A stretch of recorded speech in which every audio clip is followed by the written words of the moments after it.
اعوذ باللہ من الشیطان الرجیم بسم اللہ الرحمن الرحیم الا بذکر اللہ تطمئن القلوب صدق اللہ العظیم وصدق رسولہ النبی الکریم ان اللہ وملائکتہ یصلون علی النبی یا ایہا الذین آمنوا صلوا علیہ وسلموا تسلیما اللہم صل علی سیدنا ومولانا محمد معدن الجود والکرم وآلہ وصحبہ وبارک وسلم۔ تمام تعریفیں حمد و ثنا اللہ تعالیٰ جل جلالہ کے لیے۔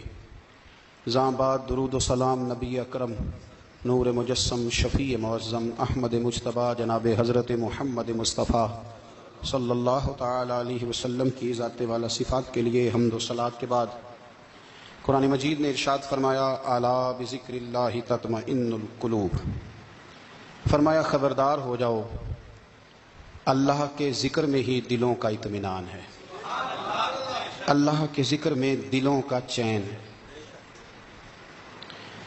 لوگ بہت سارا مال، بہت ساری دولت، بہت ساری عقل اور بہت سارا شعور ہونے کے باوجود بے سکون ہیں۔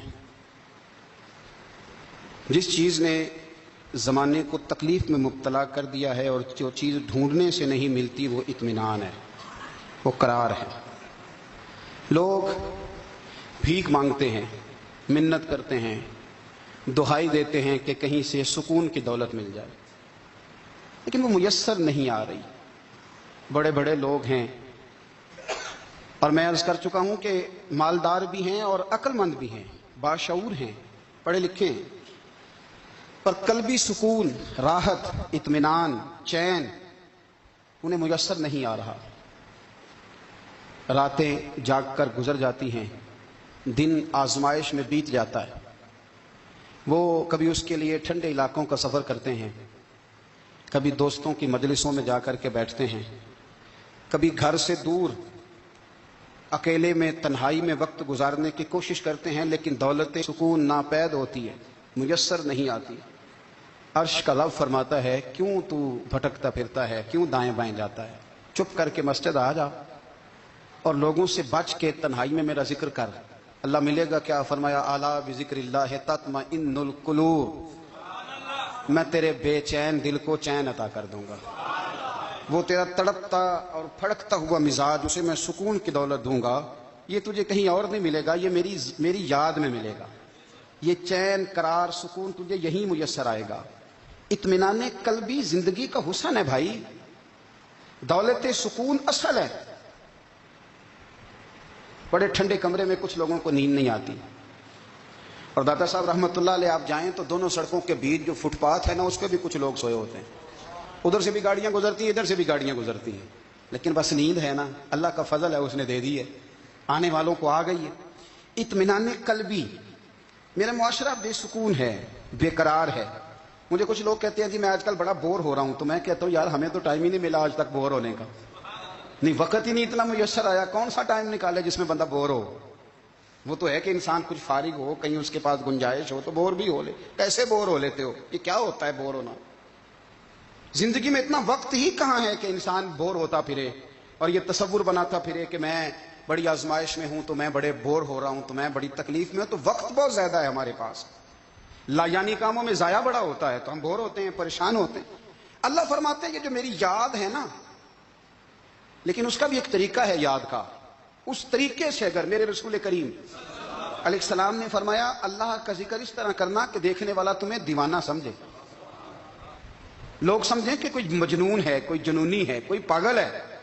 یہاں اللہ تعالیٰ معاف کرے، آپ ذکر کی مجلس چھیڑیں، آپ ناز شریف کی مجلس چھیڑیں تو بہت سارے لوگ پروفیسر بن جاتے ہیں، وہ ساری نہیں ہلاتے، ان کی زبان ہی حرکت میں نہیں آتی۔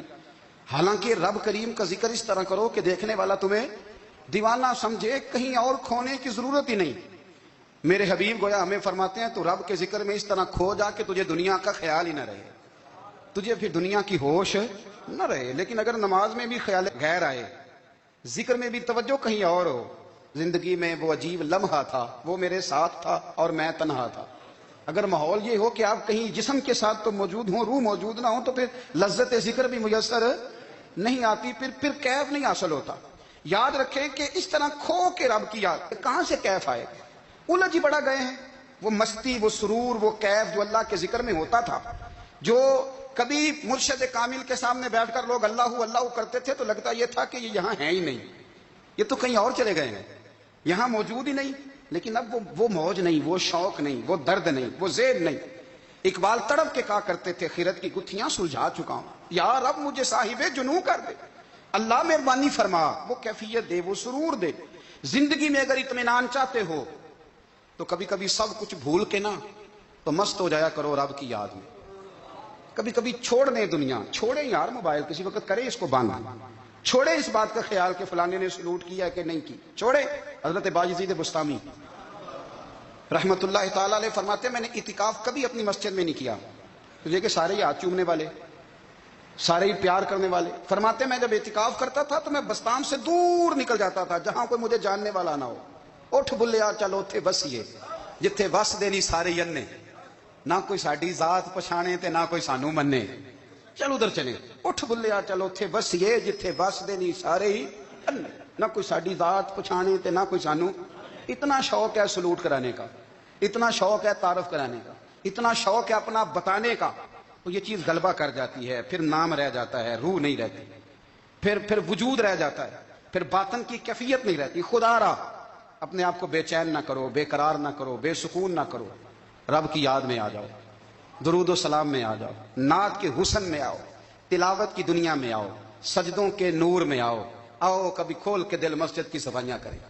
آؤ آؤ نہ کبھی کوئی بوڑھا دادی نانی دادا ان کے پاس بیٹھ کے پیر دبا کے اللہ کو راضی کرے. یہ کیف والی جگہ ہیں، یہ سرور والی جگہ. اتنی بے چین ہماری زندگی ہے، بے قرار ہے، تڑپتے ہوئے لوگ، لڑتے ہوئے لوگ، ایسے لگتا ہے اب یہ ایک دوسرے کا گریبان تھام لیں گے. بے قرار، بے چین. کسی کو انتظار کا کہا جانا کہ 10-20 منٹ کسی کا انتظار کرو تو بعض لوگوں مجھے ایسے لگتا ہے جیسے ان کا کلیجہ پھٹ جائے گا. ڈاکٹر کے انتظار میں بیٹھے ہیں تو بڑے پریشان ہیں. کسی کو ملنے گئے ہیں کو آدھا گھنٹہ بیٹھنا پڑ گیا تو بڑی دقت میں ہے. اپنے آپ کو سکون دیں. آپ یقین کریں بڑا مزہ آتا ہے کبھی کسی کا انتظار کرنا پڑے تو 2-4 تسبیح درود شریف پڑھی جاتی ہے. یعنی ذوق بن جاتا ہے کہ چلو اللہ نے موقع دیا ہے کچھ سرکار کو یاد کر لیں، تنہائی مل گئی. ہمارا مزاج جس سختی کا شکار ہے وہ سختی آہستہ آہستہ ہمیں زیادہ آزمائش میں ڈال گئی.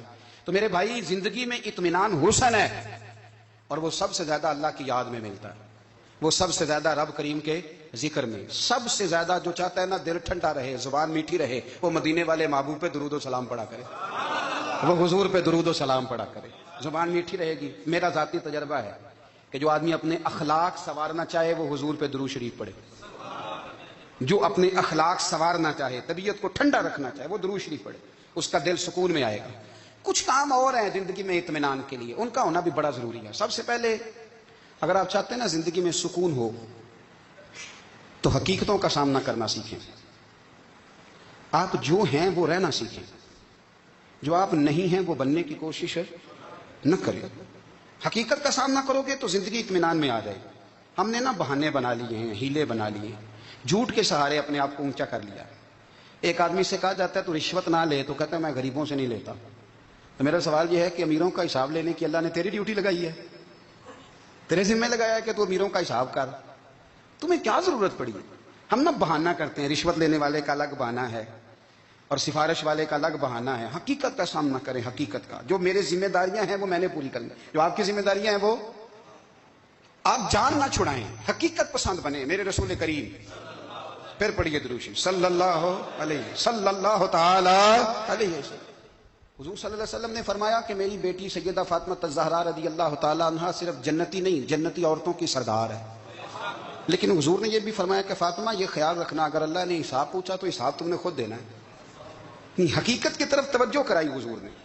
وہ صرف جنتی نہیں، جنتی عورتوں کی سردار ہیں، پر حقیقت کی جانب توجہ. میں حقیقت یہ ہے کہ اگر مالک نے حساب پوچھا تو اس کی تیاری بھی کرنی ہے. دیکھیں نا ہمیں کچھ یقین نہیں، اللہ معاف کرے کہ ہمارا حساب کیسا ہوگا، لیکن کتنے آزاد ہیں. یعنی بڑی دلیری سے بندے کہتے ہیں فجر نہیں پڑھتا جی، 3 پڑھتا ہوں جی، شاہ رہ جاتی ہے جی، کپڑے صاف، بڑی دلیری سے. اور سیدہ فاطمہ الزہرا نے ساری رات مصلی باز رکھا ہے، حالانکہ انہیں یقین تھا کہ رب مجھے بغیر حساب کتاب جنت دے گا. حقیقت کا سامنا کریں. جو حقوق آپ کے ہیں وہ آپ نے ادا کرنے ہیں، جو ذمہ داریاں ہیں وہ ذمہ داریاں ہیں. دیکھیں نا حضرت موسیٰ کلیم اللہ علیہ السلام کے پاس اسرائیل روح نکالنے آئے تو حضرت موسیٰ نے تھپڑ مارا، آنکھ نکال دی، واپس گئے۔ اللہ انہوں نے تو جلال فرمایا، کہا موسیٰ علیہ السلام سے کہیے بیل کی پشت پر ہاتھ رکھیں، جتنے بال ان کے دستے مبارک کے نیچے آئیں گے اتنے 1000 سال ان کی عمر بڑھا دی جائے گی۔ یعنی میرے کان میں کوئی بتا دے کہ جناب 60 سال بڑھ گئی، یا آپ کے کان میں کوئی کہہ دے تو خوشی ہوتی ہے کہ نہیں؟ لیکن یہ حقیقت پسندی نہیں، اس لیے کہ 60 بھی گزر جائیں گے، 70 بھی، یہ حقیقت نہیں۔ حضرت موسیٰ کلیم، چلے میں مثال دیتا ہوں، سمجھ لے 10 بال، حالانکہ بہت زیادہ آتے ہوں گے، 10 بال اگر حضرت موسیٰ کے ہاتھ کے نیچے آئے تو 10,000 سال تو عمر بڑھ گئی نا۔ 10 یعنی 10 سال نہیں، 10 100 نہیں، 10 بہت زیادہ تھی نا۔ حضرت موسیٰ کلیم اللہ علیہ السلام سے آ کے عرض کیا گیا، حضور بیل کی پشت پر ہاتھ رکھیں، جتنے آپ کے ہاتھ کے نیچے بال آئیں گے اتنے 1000 سال عمر بڑھ جائے گی۔ تو حضرت موسیٰ نے حقیقت پسندی والی بات کی، فرمایا پھر کیا ہوگا؟ 10,000 سال کے بعد پھر کیا ہوگا؟ کہا حضور جانا تو پھر بھی ہے، فرمایا پھر ابھی چلتے ہیں۔ اگر جانا ہے نا، جانا ہے تو پھر، اگر جانا ہے تو پھر ابھی۔ اور سجنوں اگر نماز پڑھنی ہے تو ابھی کیوں نہیں؟ اگر داڑھی رکھنی ہے تو پھر رمضان کا انتظار کیوں کریں؟ ابھی کیوں نہیں؟ اگر سچ بولنا ہے تو پھر، اگر رزق حلال کھانا ہے تو پھر انتظار کا ہے گا۔ حقیقت ہوتی ہے، بہانہ ہوتا ہے، حقیقت چھپ نہیں سکتی بناوٹ کے اصولوں سے، کیونکہ خوشبو آ نہیں سکتی کبھی کاغذ کے پھولوں سے، یہ بات یاد رکھیں۔ اگر جانا ہے تو حضرت کلیم فرمانے لگے پھر 10,000 سال کے بعد بھی جانا ہے تو آج بھی۔ ہمیں بے قراری زندگی میں اس لیے کہ ہم حقیقت پسند نہیں، ہم بہانوں میں، ہم ہواؤں میں جیتے ہیں، ہواؤں میں، خیالات میں زندگی گزارتے ہیں۔ بڑا ٹائم پڑا ہے، مثلاً کتنا میرے رسول کریم صلی اللہ تعالی علیہ وآلہ وسلم نے ایک دن صحابہ سے فرمایا تمہیں حیا نہیں آتی؟ حضور کیا ہوا؟ فرمایا وہ والے مکان بناتے ہو جن میں تم رہ نہیں سکتے، وہ والا مال جمع کرتے ہو جو کھا نہیں سکتے، حیا نہیں آتی؟ عرض کی حضور حکم کریں تو ابو فرمانے لگے جوتے کا ایک تسمہ بند کرتا ہوں تو سوچتا ہوں دوسرا بند کرنے سے پہلے موت آ جائے گی، ایک سانس اندر جاتی ہے تو دوسرا آنے سے پہلے میں یاد کرتا ہوں کہ مجھے دنیا سے جانا ہے۔ تمہیں حیا نہیں آتی؟ وہ مکان بناتے ہو جن میں رہ ہی نہیں سکتے، وہ مال جمع کرتے ہو جو کھا۔ حقیقت پسند نہیں بھائی ہم۔ بہت سارے لوگ ہیں بڑی باتیں سناتے ہیں، بڑی، میں کہتا ہوں اصل میں نا زیادہ باتیں سنا کے نا بیچارہ اپنے آپ کو مطمئن کرنا چاہتا ہے، اصل بات یہ ہے کہ اندر سے نا ہلا ہوا ہے، کچھ بھی نہیں، بڑا زیادہ ہنستا ہے اور مجھے لگتا ہے کہ کوئی گہرا زخم چھپا رہا ہے۔ اس لیے ملمہ سازی، حقیقت پسند بنو، حقیقت پسند۔ یاد رکھنا، من ترک صلاۃ متعمدا فقد کفر، میرے رسول نے حقیقت بیان کی، فرمایا جس نے ایک نماز بھی جان بوجھ کے چھوڑی اس نے رب کے رب ہونے کا انکار کیا، اس نے کفران نعمت کیا۔ یہ حقیقت ہے، کوئی کلیریفیکیشن نہیں، کوئی وضاحت نہیں۔ جو نماز نہیں پڑھتا جھوٹ بولتا ہے، غلط بیانی کرتا ہے۔ جو شخص رزق حرام کما کے کہتا ہے کہ اس کے بغیر گزارا نہیں چلتا، وہ جھوٹ بولتا ہے، اس لیے کہ رب فرماتا ہے جب تجھے پیدا کیا ہے تو تیرا رزق میرے ذمہ ہے۔ اللہ فرماتا ہے کہ لا یکلف اللہ نفسا الا وسعها، میں کسی پر وہ بوجھ نہیں ڈالتا جو اٹھا نہ سکے۔ نماز فرض کیا اس کا مطلب ہے ہم پڑھنے کے قابل ہیں، اس نے ہمارے ذمہ داریاں لگائی ہیں تو مطلب یہ ہے کہ ہم ذمہ داریاں ادا کرنے کے قابل ہیں، ورنہ وہ کہتا ہے میں وہ بوجھ ڈالتا ہی نہیں جو تجھ سے اٹھایا نہ جائے۔ اگر چاہتے ہو کہ زندگی میں اطمینان ملے تو خدا را حقیقت پسندوں والی زندگی گزارو۔ یہ فضاؤں میں زندہ رہنا، ہواؤں میں، اللہ بڑا معاف کرنے والا ہے، اللہ بڑا کریم ہے، معاف کر دے گا، تو بھئی یہ بات صحابہ کو بھی پتا تھی، یہ اہل بیت کو بھی خبر تھی، تو وہ تو ایک ایک بات کا لحاظ کرتے تھے۔ یہ غوث اعظم کو بھی پتا تھی، یہ ان کے والد کو بھی پتا تھی، جنہوں نے کسی کا ایک سیب کھا لیا تھا تو 12 سال اس کے گھر میں نوکری کرتے رہے، انہیں نہیں پتا تھا اللہ بڑا کریم ہے، معاف کر دے گا، ایک سیب ہی ہے نا۔ تو حقیقت پسندی آپ کو سکون دے گی، اور اگر آپ نے اپنے آپ کو غیر مطمئن کیا ہوا ہے، بات کچھ اور ہے، اور آپ نے اپنے آپ کو ڈال کسی اور طرف لیا ہے، تو پھر آپ کو سکون مل سکتا؟